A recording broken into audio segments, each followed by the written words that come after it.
Saudah binti Zam'ah radhiyallahu anha. Mungkin tak banyak yang kenal dengan sosok wanita mulia ini. Wanita yang pernah menjadi satu-satunya istri Rasulullah sepeninggal Khadijah selama 3 tahun, sampai akhirnya Rasulullah menikah dengan Aisyah. Wanita ini memiliki nama lengkap Saudah binti Zam'ah bin Qais al-Quraisy. Dia berasal dari keturunan Lu'ay, salah satu nenek moyang dari Rasulullah. Dan ia termasuk ke dalam orang-orang yang pertama masuk Islam bersama suaminya As-Sakran.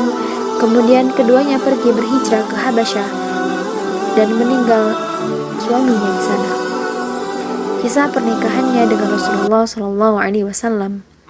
Saat itu Rasulullah merasa sedih karena ditinggal oleh istri tercinta Khadijah radhiyallahu anha, yang merupakan sosok wanita yang selama ini selalu mendukung dan membelanya sekaligus sebagai penyemangatnya dalam berdakwah telah tiada.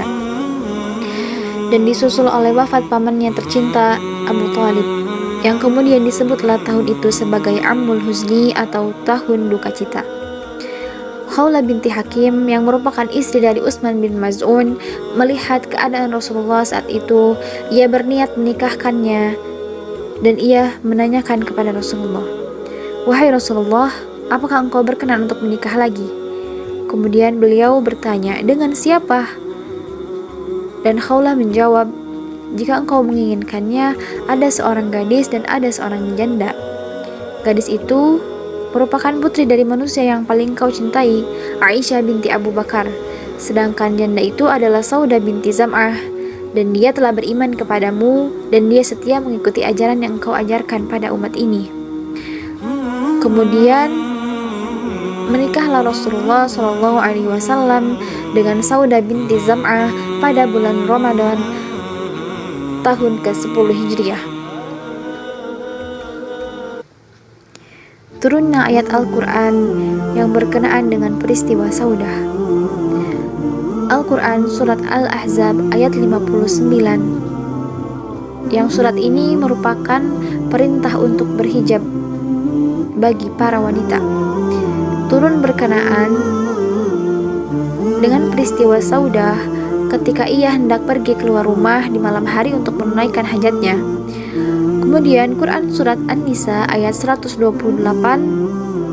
yang berkenaan dengan perdamaian antara seorang istri dan suami ketika istri tersebut khawatir akan nusyuz atau bersikap tidak acuh terhadap suaminya.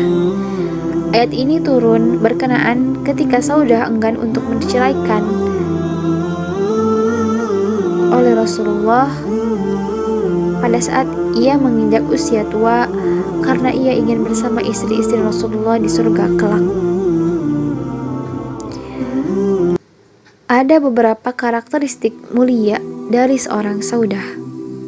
Di antaranya, dia merupakan seorang istri setia. Dia tidak pernah melakukan perjalanan jauh sepeninggal Rasulullah. Dan dia merupakan seorang penyabar yang rela memberikan jatah gilirannya kepada istri lain ketika dia sudah menginjak usia tua. Dan Saudah merupakan seorang yang humoris, yang menyenangkan suaminya dengan kesegaran candanya. Dan dia merupakan seorang yang dermawan. Ia contohkan ketika Umar bin Khattab memberikan ia wadah berisi dirham, kemudian ia memberikannya kepada fakir miskin. Teman-teman sekalian, ada beberapa pelajaran berharga dari kisah Saudah yang dapat kita ambil. Di antaranya, hendaknya kita memilih pasangan yang seiman, karena dengan imanlah akan terciptanya keluarga yang sakinah, mawaddah, warahmah. Hendaknya kita bersifat sopan santun kepada orang yang lebih tua dari kita dan orang yang ilmunya jauh lebih tinggi dari kita. Dan hendaknya untuk para wanita muslimah menjadi istri salihah sebagaimana yang dicontohkan oleh Saudah binti Zam'ah. seorang istri solihah akan dijanjikan untuknya surga, sebagaimana yang dikatakan dalam hadis, ketika seorang wanita menikah dan ia menunaikan kewajiban-kewajiban dalam agamanya dan menaati suaminya, dikatakan kepadanya, masuklah ke dalam surga dari pintu manapun yang engkau mau. Wallahu a'lam bishawab.